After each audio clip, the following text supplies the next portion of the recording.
Decatur's Oakhurst Presbyterian Church has had a long reputation for being a multicultural place of worship with an active community ministry.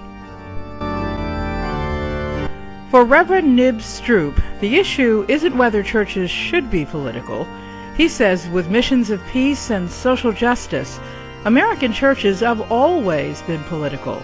The question is whether or not you're going to make an overt, conscious choice to be partisan, which is where I think the religious right put the discussion, that there's only certain candidates that have the right answers and you must vote for these candidates. And I think the church pretty much gets in trouble and crosses the line when it starts endorsing particular candidates. I love to pray. The U.S. media has often labeled Sunday mornings as the most segregated hours in America.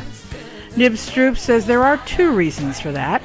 One, up until the 1960s, very few white Southern churches allowed blacks to become members. This church had to take that vote also in 1963, voted to allow black folk to come in to worship if they weren't demonstrating. If they were sincere in coming into worship, they would allow them to do that. The other is that African Americans and Latino Americans found their own churches could enable them to find their meaning and their humanity over against a white culture that told them that they didn't have any. So part of the reason, say, for a black church wanting to remain black is that it enables its folk to hear that they're real human beings. But I have to add that I'm not aware of any African American churches that ever voted to keep white people out. Reverend Stroupe says his church's reaction to the recent Obama-Clinton presidential nomination contest was as diverse as its congregation.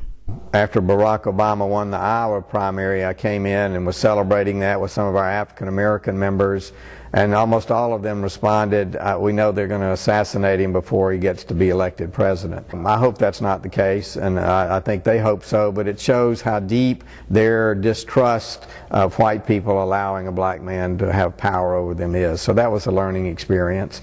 After Senator Clinton won the New Hampshire primary, I remember vividly a discussion between one of our really strong African American women, who's an older woman but a kind of pillar of the church, really urging other black women in the kitchen to vote for Hillary Clinton. She said she was tired of men running the country and they had done a terrible job. And so it was interesting to kind of break down those stereotypes. To see religion and politics in practice at Oakhurst Presbyterian, you have only to look at how this church approaches baptism. The job of the church is to teach whoever we're raising, the boy or the girl, that they are a child of God primarily. And we recognize in the sacrament that the world is going to tell them something differently. So if we are baptizing a white boy, we will note in the baptism that the world is going to tell him he's supposed to dominate the world as a white man. And that we're called to teach him something else, that he's called to be in partnership with others.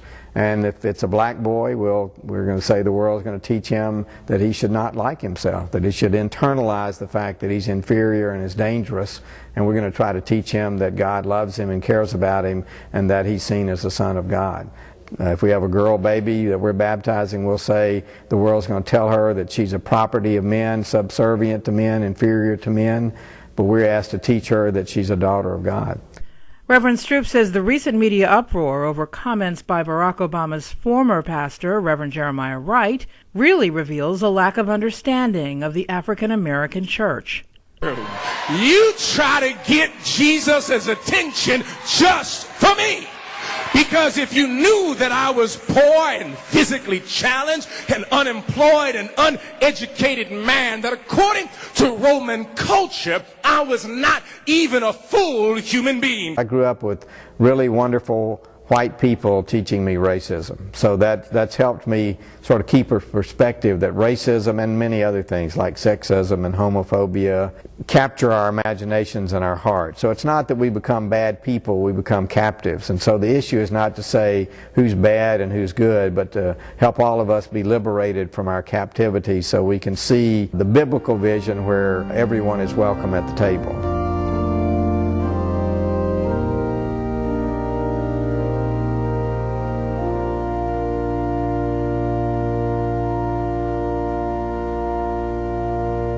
I'm Shane Mixon. I'm one of the owners of Saba Restaurant, currently in Emory Village. about to open up here in Decatur Square. We specialize in sandwiches, salads, and pasta. We're a fast casual restaurant with a real comfortable feel to it. We try and make you feel like you're at home when you're here, both visually and with our level of service.